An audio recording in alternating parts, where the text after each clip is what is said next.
Are you a people manager or are you thinking of becoming a people manager? Managing people is a tough job.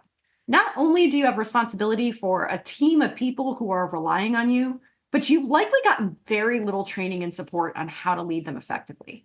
This week, I'm talking with Cree Scott, founder and CEO of Serenity and consulting psychologist who specializes in human centered leadership development.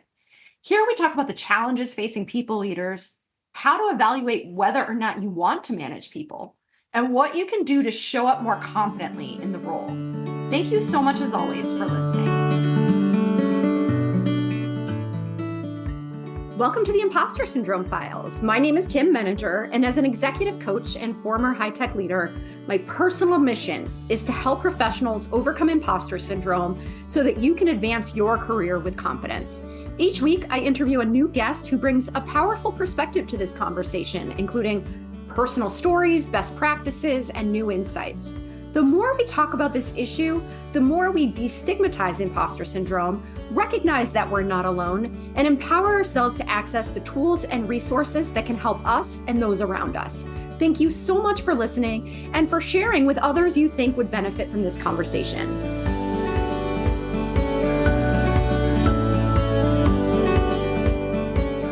Welcome, Cree. I'm so excited for our conversation today. I can't wait to dive in, and I'd love to start by inviting you to introduce yourself. Sure. Thank you. Thank you for having me. I'm Cree Scott, and I have been working as a leadership development consultant for over, like 15 years now. It seems like forever. But I started off as a clinical psychologist, and I'm still licensed as a psychologist. I got my doctorate back in 2004 and really, thought in my mind that I wanted to do something different about 10 years in and decided to start, looking at different options and things. And so I am now, focused on leadership development. I have my own business, and it's been going really, really well. Our focus is on leadership development workshops in the area of human-centered leadership, as well as like DE&I and employee well-being. And then I also do executive coaching as well. So I just have to ask, and this is my own personal curiosity because I always wanted to be a clinical psychologist growing up. What was it that made you decide I want to do something different? If you're willing to share that. Yeah. Thank you for asking. Yeah, I honestly at that point in my life, I think when I was getting my doctorate, I was about 2 years in and I had realized that therapy wasn't like the thing that I loved to do. And it was probably just, in the situation that I found myself in, I was getting a highly acute patients. And I think it was just I was taking on a lot for them and for myself. And I think also it's just that back to back, you're talking to someone, it doesn't feel like it kind of lets up. So it wasn't really aligned to how I wanted to help people. It felt more like I was, just on a hamster wheel with them. And I wanted to just do something more impactful, maybe in my mind. I think that psychologists do a lot of impactful things. So I guess I'm not saying that, but it just felt like I was, running at top speed all the time. So I thought about, what could I be doing differently? So when I first started, I went into forensics. And so I was doing a lot of forensic stuff with the court system. And that was a lot of, fun. It was intriguing, less therapy, more assessment, expert witness, things of that sort. And then when I started getting back into the therapy part of it, I got burned out really quickly. So I just decided that I was like, I just want to try something different. And a consulting opportunity came along right when I was open to it and it worked out. So I kind of just stayed in that space, but I've been able to use my psychology degree and my background to apply it in the workplace in ways that I think that others may not have been able to do. Like I think there's a lot of IO psychologists, industrial organizational psychologists that do some of the work that I do, but not I don't think they see things the way that I see them just because I'm bringing it through a different lens. And so I consider myself to be, part unicorn in that way. Yeah, absolutely. Absolutely. Thank you for sharing your story too. I could go down that that path all day. But I want to shift gears and talk a little bit about, you mentioned a few areas that you're focusing on in particular, and the human-centered piece jumps out at me because that's something that's near and dear to my heart as well. And I think something that's been missing from a lot of organizations for a long time, been missing from leadership development for a long time. Like, how do you see human-centered leadership, and maybe what's going well and what's not going well? Like, what do we need to fix right now that you're noticing? Or I know, gosh, there's so much. Well, I think that from the very beginning, so when I think about human-centered leadership, I think about people who are managing other people and how to put the people that they're managing at the center of what they do, because without your employees, you can't produce anything, you can't do anything. And so they really are the heartbeat of your organization. And if you're not taking care of them, then you're likely going to have high turnover but just, a toxic workplace environment. And that's what we try to always avoid. So I think that, when I think about leaders and how they got to where they are, most of the time it's due to the fact that they were great individual contributors. And then they get these people management roles and they try to manage people the way that they manage a project. And it's just not the same. And then there's sometimes, you might get some training, but it's maybe like once a year or something like that. And then you might, happen to get some other things that come along the way, but there's not as much formalized training and on-the-job training as there used to be. I think most of the time now it's kind of like, you go figure it out. I need you to do this work. And but I'm not going to necessarily tell you how, but I want you to come already knowing how to do this. So it's been really interesting to kind of see the evolution of how learning and development plays a role. The great thing is that I do see, a lot more executive coaching than when I first started in corporate America. And because at first when I was in corporate America, I think executive coaching was more geared towards those, executives. And now you're starting to see it at a little more middle management, depending on the organization that you're working with. So I just think that people need a lot more training, but also just like the way that, I don't know, after COVID, I really do feel like organizations figured out like, oh, we can do more with less resources. So let's just do that. And then they never went back to filling resources. Like, I have spoken to a lot of people in my executive coaching practice, and they'll say like, oh yeah, like there used to be 3 people on my team and now there's just one. And we're still doing the same amount of work. And oh, by the way, we're not filling those other 2 positions, even though they were part of the headcount before. And so it's just been really interesting how some organizations, not all, have just decided that, we're just going to do this. And people have proven to us that they can do it. So let's just do it the way that we're doing it now. Let's not go back. And I think that that's a really big missed opportunity because you're burning out the people who are in those roles. And if there were 3 people doing the job before, then at least, think about the fact that there might need to still be at least 3 or maybe 2, but not 1. You can't go from 3 to 1.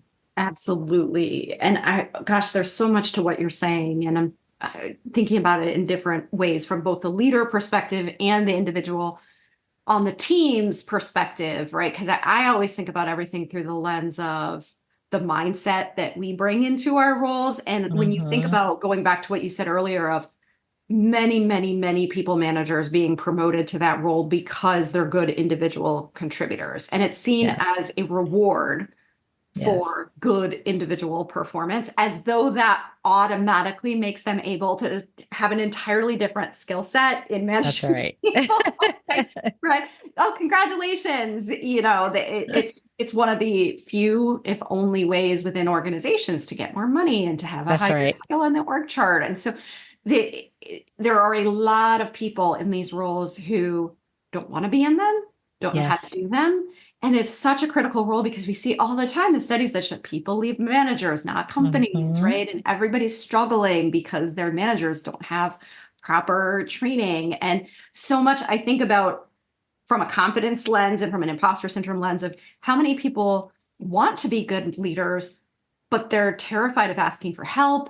They don't know Mm-hmm. what they don't know. They are so used to being high achievers, and now they find themselves kind of flailing and they don't That's know right. what to do about it. And I wonder if you have thoughts on, if you are a people manager, maybe you've been recently promoted, maybe, maybe you've never been given the support that you need to do this with confidence and feeling like you have the resources to be successful. Is there something you would recommend they think about?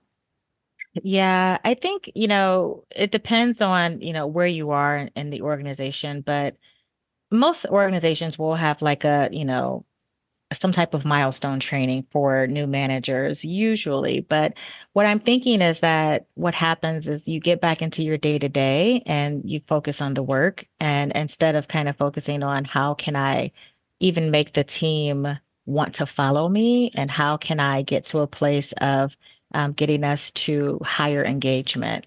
And higher engagement does lead to high performance, but I try not to talk about high performance because I feel like that has just been the focus way too much, in terms of how can we get everyone to perform better. But I think that if you switch the lens a little bit to engagement, you might find that it will just automatically happen, just because people are happier. So for those managers who are, new to this, or maybe they've been doing it for a while and they just are not getting it right, I would say number one, be compassionate with yourself, but think about like that platinum rule of, how do other people want to be treated? I think we're all kind of treated, we all think about the golden rule of, treat others the way that you want to be treated. But I think it really goes back to asking your team what they need, and looking at it from a situational leadership perspective of what do certain people need so that they can thrive and be engaged and motivated to do what they need to do. And I think that many times we focus so much on the work that we forget that there are humans doing the work. And we call them FTEs and resources and all the things that dehumanizes the people that are working with you. And so I think that it's really important that if you're not going to get the training, to at least the very least you can do is start to ask those questions and be more focused on creating a space where people can come to you and have these human conversations that need to take place, and thinking about what everyone needs from an individual perspective and what you need as well, because you need to be able to take care of yourself before you can take care of others. That's a really important point too. And I love what you're saying about asking them what they need, because I'm a big believer in not trying to read other people's minds. It doesn't usually go well, right? Yes, And it creates a lot of anxiety because we keep wondering, am I doing this right? As opposed exactly. to just going to the source for the information. And everybody is different. Everybody has different communication styles. Everybody has different preferences. And so it builds confidence on both ends. If you can have an open conversation about, what do you need from a manager? What do I need from you? Hmm. Putting it all on the table. I think of it as giving each other the answers to the test, right? And it That's doesn't mean right. it's not a one and done conversation. It's an ongoing conversation. And then if you're having it from the very beginning, it's not awkward when That's you right. need to change something or you need to address something, right? It's just a natural conversation you've been having all along. Exactly. Yeah, I think that is so important to, when I'm talking to a lot of my executive coaching clients, is that sometimes it feels like people management is like a get in, do it, and you're finished. And it's kind of like, no, this is something that you need to set time aside for. And people are not setting the time aside because they think they can do it at the same time that they're doing their work. And the answer is like, no, you really do have to, this is another part of your job now. And so you have to set the time aside to be intentional about what you want to be doing, but also what you want to see others doing. And that part to me is what's missing, is that we just think it's going to happen automatically. Or if I'm a good person, I hear people say I'm a good person. And I'm like, well, that is not a good manager, because you can be a nice person. It doesn't necessarily equate to managing a team in its optimal way. And it doesn't, mean that you're a bad person because you're not able to do that, but it does take a specific set of skills to do it. And I think many times we're just like, oh, well, but I'm able to bring in this client, or I'm able to, get this project done in this amount of time. And all of those skills are very much needed, and people will continue to get rewarded for that. And at the same time, I mean, you would just things will go a lot further for you for a person if they're able to get those people skills mastered as well. Yes, and it's funny that you say that because I think I'm a good person, but I would not know the first thing about how to program something, right? Exactly. Because I haven't learned that. And so it's this very I don't know if if it's just an assumption that people automatically know how to do this, or if it's a reflection on we don't value this as much as we value the other skills, so we're not going to Yeah. invest in them. Well, and I think also is that I don't, it's not easily measured. It's no different than DE&I and why people, don't stick to that as much as they should because it's not the outcomes, the return on investment is not as clear as, oh, I brought in, this amount of money and, I sold this amount of things, right? Like those things are very clearly measured. Whereas when you're talking about the skills that they call soft, which are actually hard skills, because if they were so soft, then everyone would be able to do them. Those are harder to measure, but yet we do know that, those people who with the higher EQ, the emotional intelligence, tend to do better. They're just better people leaders. And so if you're naturally in that space, that's great. But for the people who aren't, it becomes a space in which you really have to, pay attention. And yeah, and you're right. Like saying that, you're a good person is not enough to really, take this skill that you really need to learn and build to make sure that you're doing it in a way that's going to uplift and help others be the best version of themselves as well. So I think it's just, something that we have to keep at the forefront of our minds because it's not something that you automatically get rewarded for, right? Like, and so sometimes, especially if there's no performance management indicators or measures or metrics to say, hey, you need to be doing this better. People tend to say, well, I'm getting rewarded regardless of how I treat people. So what's the point of me doing this differently? And they just keep moving in the same direction. Yes. Unfortunately, we've seen that all too often in toxic work environments too. If the money is coming, they don't care how you treat That's right. people, right? And which is unfortunate because it's very short-sighted. It is. You It lose a is. lot of great talent Exactly. when you protect somebody who's not a good leader, but a good revenue driver or whatever it A is. rainmaker, as they call them. Exactly, exactly, exactly.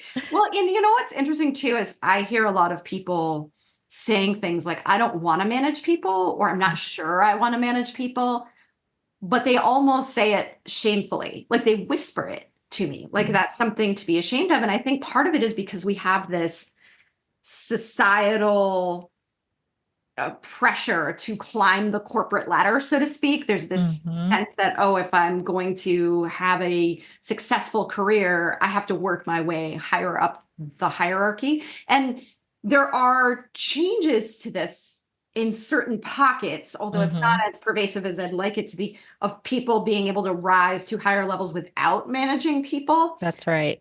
But sometimes I think about, I think it's brave to say I don't want to manage people, almost in the same way that's like, I think it's brave and honorable to say I don't want to have kids. If you don't That's want to do right. it, don't do it, That's right? right. And so I would rather invest in somebody who knows, like, hey, this is not for me, and keep them out of it because it's not going to be good for anybody, and invest Mhm. in them as strong individual contributors than to put them into people manager roles they don't want.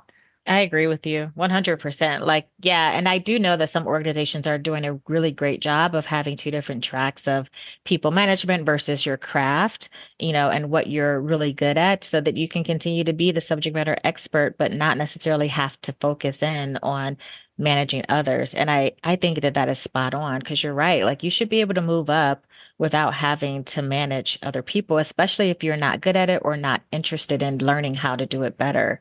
So I 100% agree with you. Now, one of the things that comes up though, too, is sometimes people say, I'm not sure if I want to be a people manager. And I'll ask them, all right, are you not sure because you don't want to do the work? Or are you not sure because you're doubting yourself? Because for me, Hmm. I would rather have somebody with self doubt enter Hmm. a people manager role because they care enough Yes. right? Versus somebody who's like, I don't know if I want to do it because I don't want to make the effort involved Yes. doing it. And so I That's think right. there's definitely a confidence factor in the leadership world, right? Is that, like we talked about earlier, these are people who are generally high achievers. They want to feel like they're doing something impactful. They can measure their impact a lot more easily as an individual contributor. And Hmm. so to just sort of think through, I wonder if you have thoughts on, for somebody who's on the fence, like what are the questions they should be asking themselves? How do they determine, do I actually want to be a leader? Or is this fear talking? Or is this like right? Yeah, I would, I kind of equate it back to number one, where do you get your energy? And I'm not saying that introverts can't be good people leaders because I do think that they can. But recognizing that if it's draining for you to have to interact with people on a pretty regular basis and putting out fires and problem solving through really human things that people experience, I think that that's like your first indicator as to whether or not you're going to want to do this because it is messy, and it can get really complex depending upon how large your team is. And it does take time. Like, do you want to put the time in to do this well? Or do you just plan to, again, continue to manage the people on your team the way that you manage your projects? The other thing is that are you good at delegating and giving up control? Some people just aren't really good at that. And I think you can answer that question even without managing others as to whether or not your need for control is high or is it healthy or is it low, all of those things. Because I think that it's really important to think about like what you are going to be able to help your team grow into as well, because it's not just about giving them work, but also developing their skills. And do you like to mentor? Do you like to coach other people?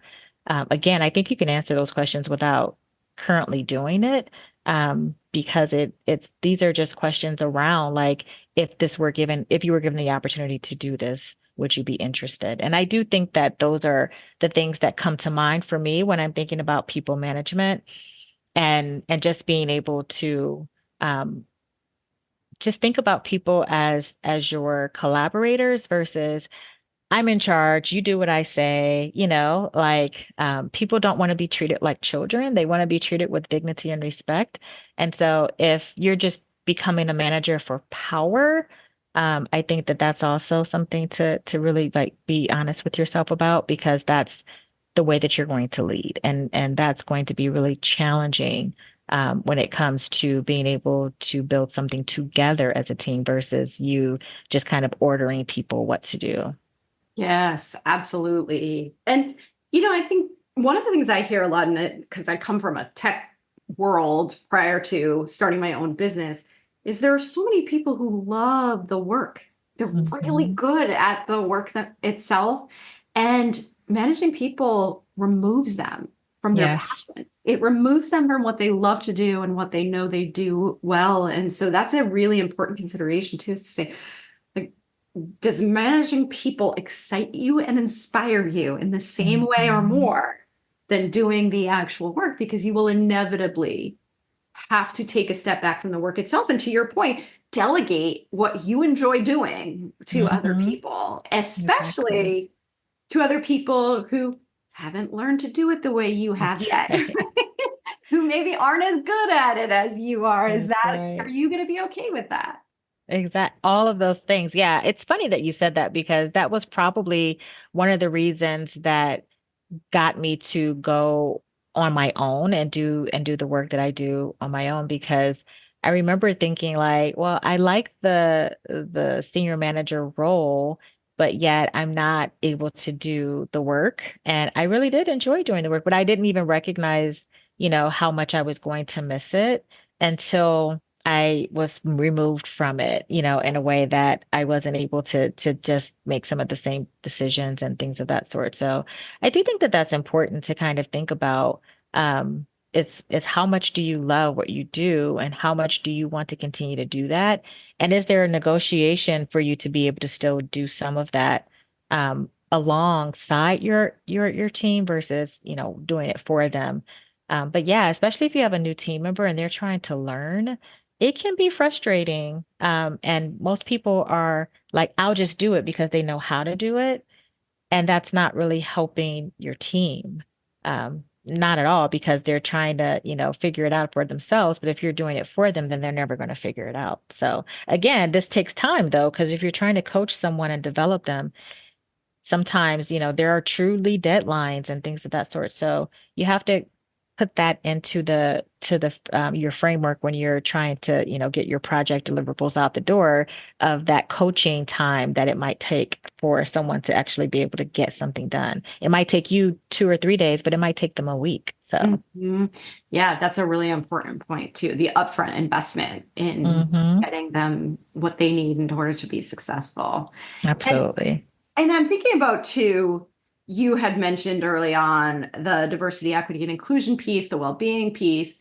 Sometimes I think leaders struggle not because of who they are, but because of the culture that they're operating in. Absolutely. And I think that's really important to be able to distinguish too, because we take on a lot of responsibility as humans. Obviously, we see the world through our own eyes, and high achievers are their own worst critics. And so, I think it's really important for people to recognize when it's something I need to work on and address, and when it's just not the right fit. And I have great raw material to work with, but maybe I just need to bring that somewhere else. Right? Yes, absolutely.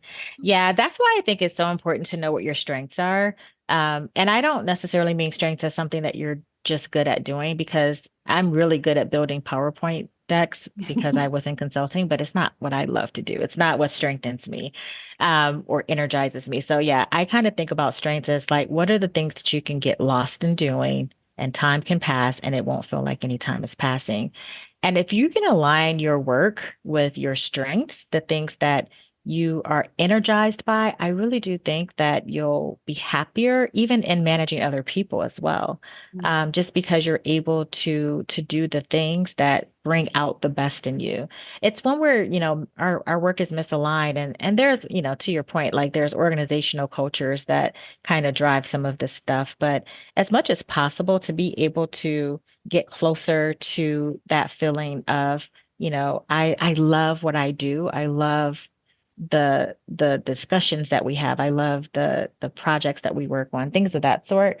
I think you'll find that, some of this stuff will just fall into place, because many times what we don't recognize is that when you're not happy with what you're doing, or just happy in life, that it does 100% impact the way that you manage others. Yes, you're absolutely right. And I think that's a very good point. I often recommend that people do sort of energy audits from time to time, right? Of like, how much of my week have I spent in that really energized, enthusiastic state where I felt like I was using my strengths and I was doing what I'm meant to do, and versus like, this is such a slog, it's crushing my soul, I never want to do this again, right? That's right. So you can get a sense of, where am I spending my time? And it doesn't mean that if you're not doing what you enjoy doing and aligning with your strengths, that you have to run to the nearest exit. Maybe it's just an opportunity for a conversation. Yes, I agree. I think that conversation with your leaders is so important, and it should be an ongoing conversation, because we're dynamic, we're going to change, and our interests are going to change. And we might find that, something that we didn't even know we loved is the very thing that we need to be doing. So I agree. Like, it's really important to pay attention to your needs,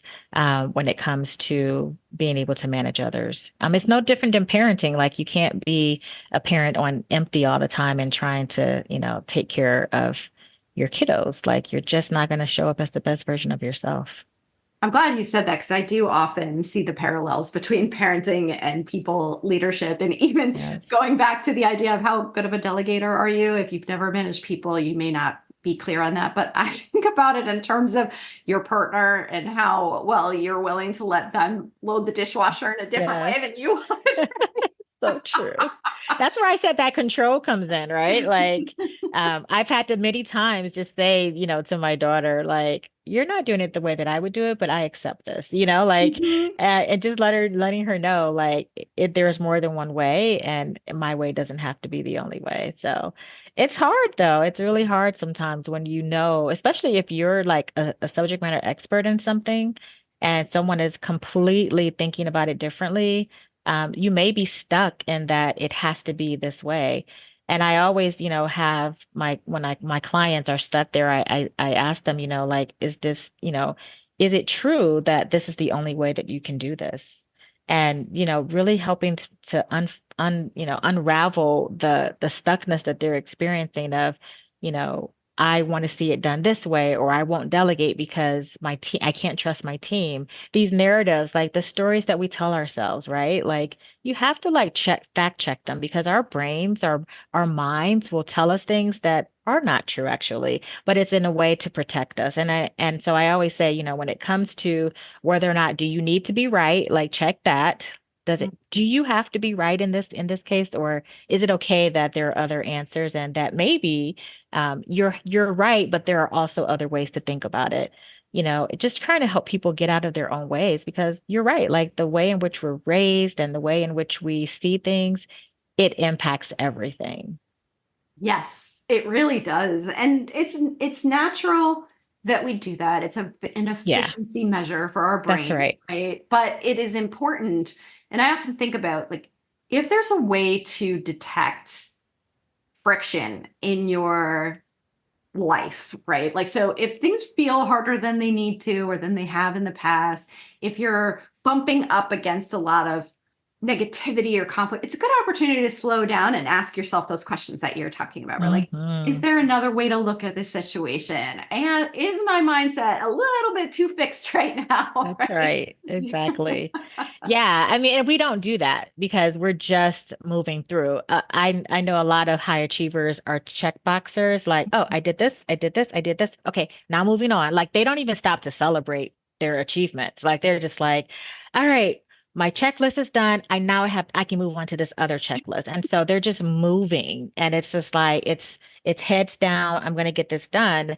And you just forget that you have to, like, the whole reason that we're here, and this is going to sound very spiritual, so I apologize if people are offended. I'm not meaning to be religious in any way, but the whole point of us being on this earth is to experience life. And if we're just moving through with our head down, to me, I'm just like, it's not what we're put here to do. Like, you can get your goals met and you can do all the things, but you can also do it through the lens of experiencing the world around you, and really like savoring those moments.